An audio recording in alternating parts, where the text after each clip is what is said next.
nga sinasabi ko sa kanya, there's no aggressiveness eh. Parang it's not us eh.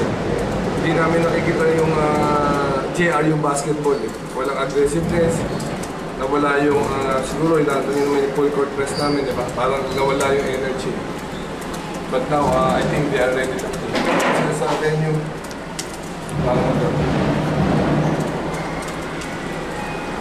May nagpapakita ng aggressiveness ngayon.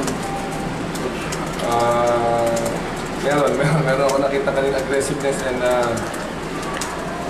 when Arellano catch up, di ba, hindi sila nag-rattle. Nandun yung poise nila, they were down by 3 points, di ba? Nandun pa rin yung composure nila.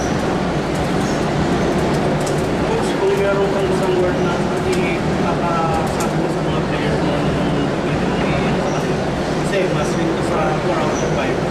Heart lang, heart. Yun ang hindi ko nakakita sa kanila. They don't have the heart.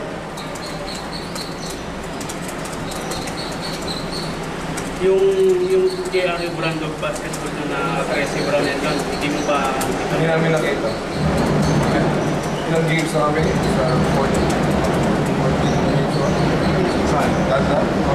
14? 14. Pero hindi mo lang nakita 13. Binalong ngayon mo lang nakita. Ngayon lang namin nakita. And may veterans really step up kami, especially the extra rapid. Great on kami. The first time game, parang John Lopez oriented team. Tapos ngayon, parang you're able to win without him, so it's... No, yung mga first namin kasi may mga mismatches sila. The problem lang eh, walang nagiging support si... Parang nawawala ng support si Deco. Everybody wants to shoot the basketball. Wala na yung role player na okay, we will support Deco. Re-rebound kami, di-defense na kami. Walang ganun. Ngayon nakita ko yun na maganda laro ng Pina. O sige, maganda yung shooting ngayon ni Recon. Sige, support na kami. Defense na kami. Hindi ko nakita yun. Parang we're not playing as a team. Parang kanya-kanya. Especially pagdating sa offense. Parang know your role now. Yun naman talaga yun. Hanggang pinine-emphasize namin since last year. Alamin nyo kung ano yung role ninyo. Alamin nyo lang kung ano yung capacity. Wonder Coach, nasa dulo ko yung lagi ng bench.